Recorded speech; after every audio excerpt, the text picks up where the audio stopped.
No? Okay, for sure. There's people outside and my window's open. Believe me if you want to, but I've been here for 5 years. I'm prehistoric at this point.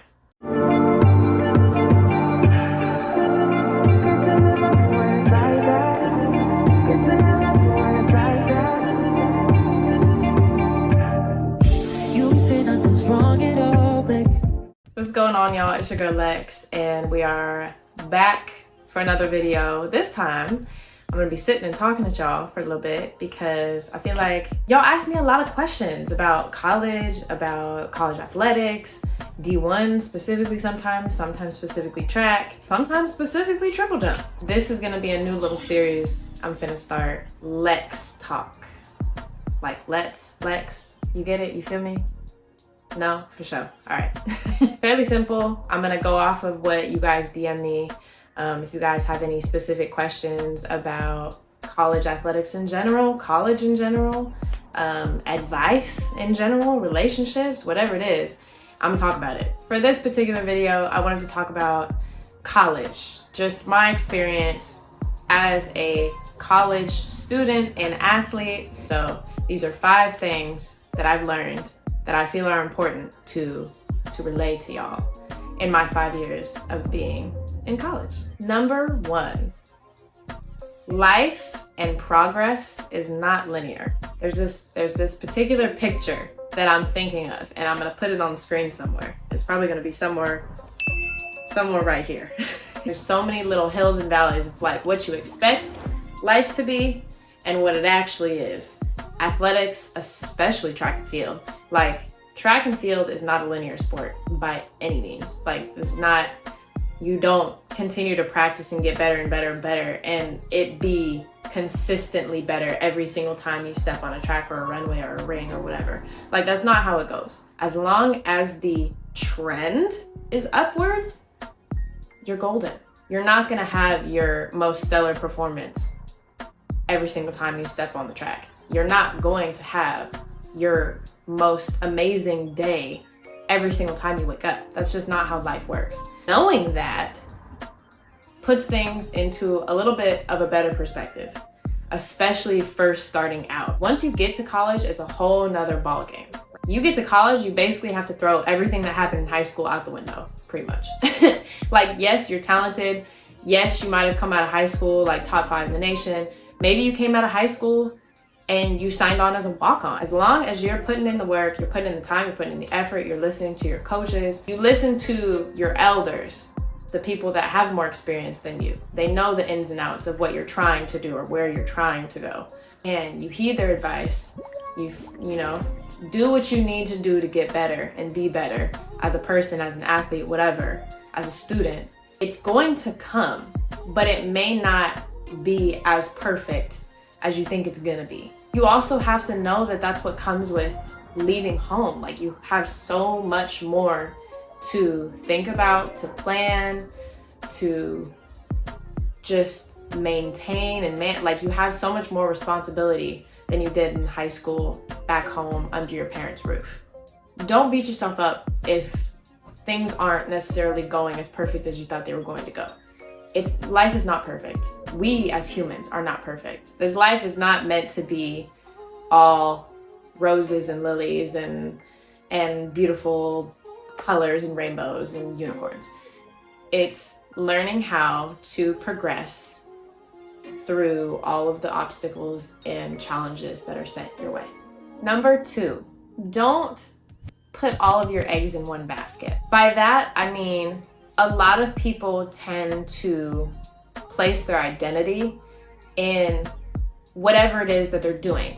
Like, whatever their passion is or whatever their job is or whatever they are doing currently is who they are.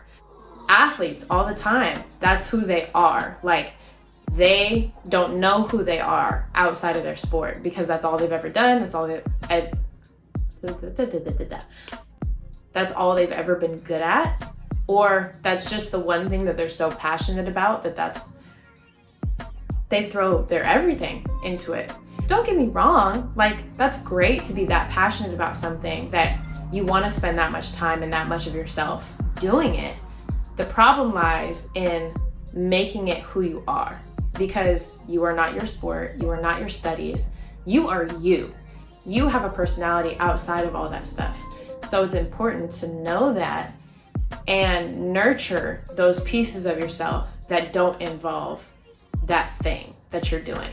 I am not my sport. I am not triple jump. I am not track and field. I am not just a track and field athlete. I am not just an athlete.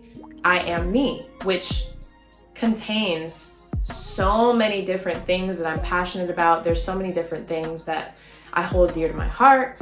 There's so many different hobbies that I would love to explore when I have more time to dedicate to them.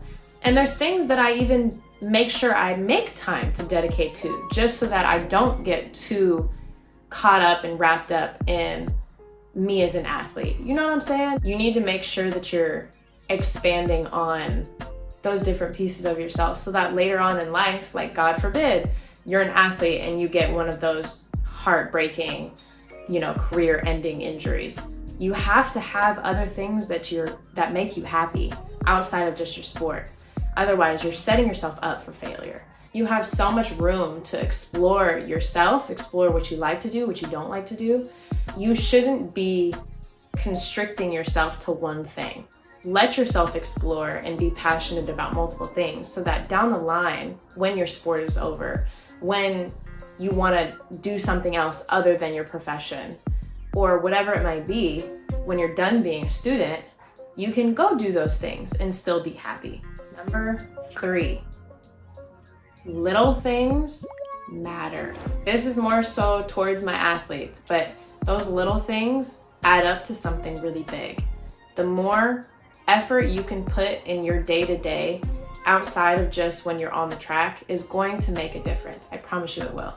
Because by you making the effort to get to bed and get a decent amount of sleep, decent means 8 hours, 7's pushing it, 7 too, but 7's pushing it. You get 8 hours of sleep, you make sure you're drinking lots of water, you are eating right. Like, it's okay to treat yourself every once in a while. Like, don't get me wrong. Everything's fine in moderation. And know that. And you're working so hard that you can have those treats every once in a while. It's not going to affect you. So don't worry about that too much. But I'm saying you should be disciplined if you care about it.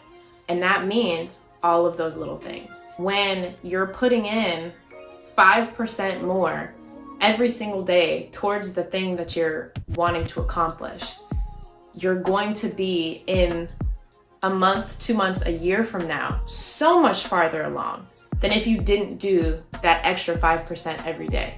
And when you look at it that way, it's a lot easier, at least for me, to be disciplined. Those little things are going to matter down the line, especially in the sport of track and field, where you are fighting for centimeters. You're fighting for milliseconds. I promise you, those little things are going to be the difference between third and first. I'm just saying. You can believe me if you want to, but I've been here for 5 years. I'm prehistoric at this point. I might have a little bit of experience. But on that same tip, number 4, have fun. Don't overthink it. Don't stress yourself out. You know whose job that is to think about everything that you're doing all the time? Your coaches. They're the ones that are supposed to critique you. Now, don't get me wrong, self-critique is great, and it's good to critique yourself and know how to critique yourself. Because if you're constantly just harping on yourself and being negative, that's not good.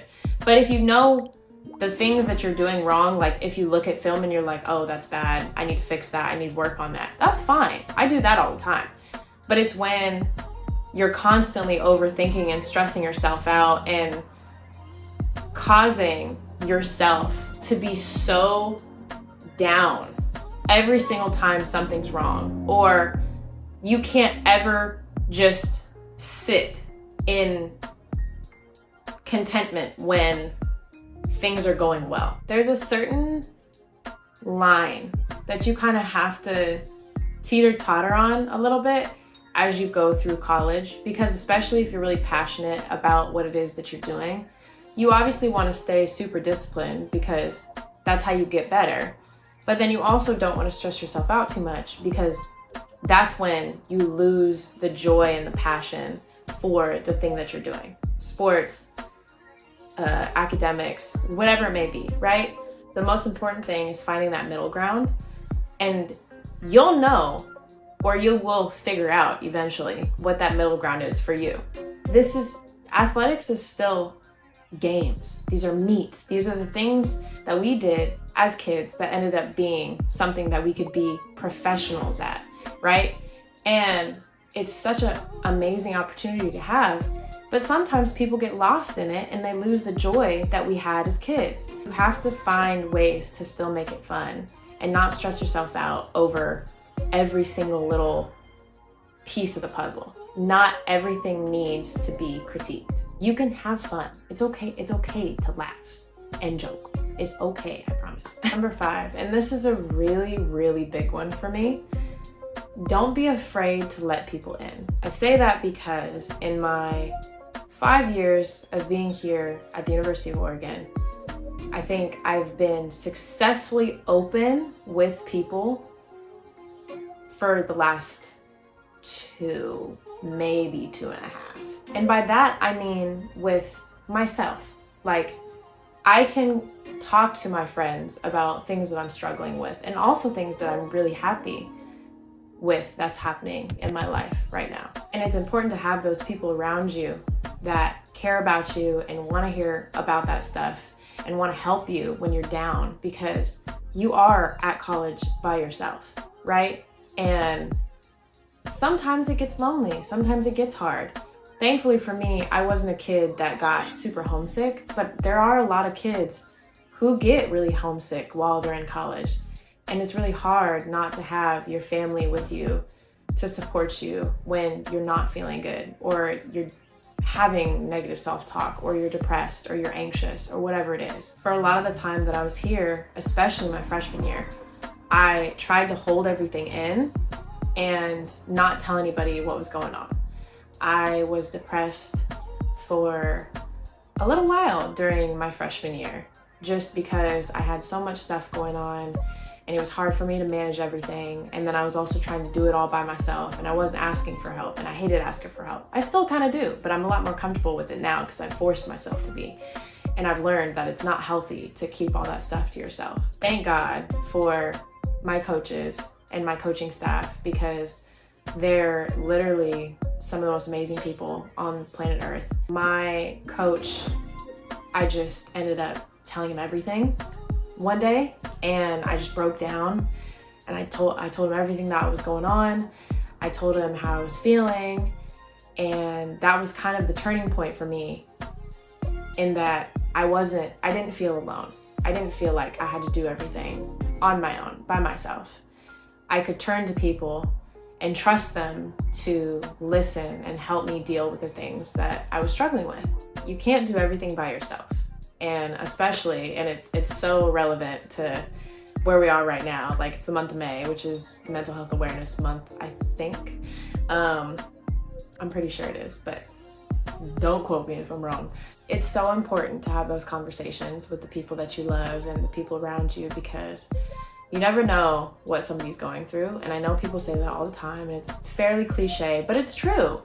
And having, not only friends, but administration or coaches or staff, trainers, whatever, that genuinely care about you and want to see you succeed can help in such a big way on your journey through whatever it is, whether it be school, athletics, whatever. And I think it's really important to allow yourself to be vulnerable and talk to people about that stuff. Ask for help if you need it. And I know that can be scary. It was very scary for me because I felt like I wasn't in control. I felt like I was tumbling down like this rabbit hole, and I wasn't going to be able to crawl myself out. In retrospect, I should have talked to my coach well before that day, but I didn't, because I was so scared to talk about that. I didn't want to come off as not being in control. I didn't want to come off as like I didn't have my stuff together.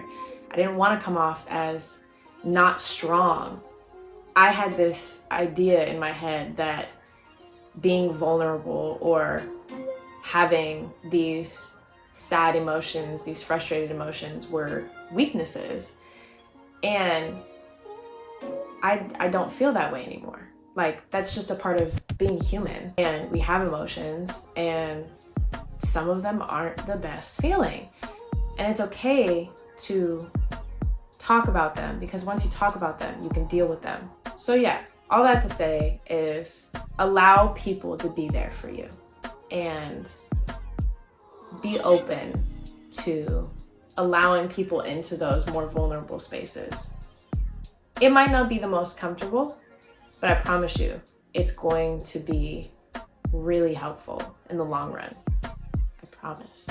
Alrighty, well, on that note, that's my 5 things. I'm sure I could think of a million others. So if you guys want more advice, there's a particular topic you want me to talk about, specific questions about college, athletics, whatever.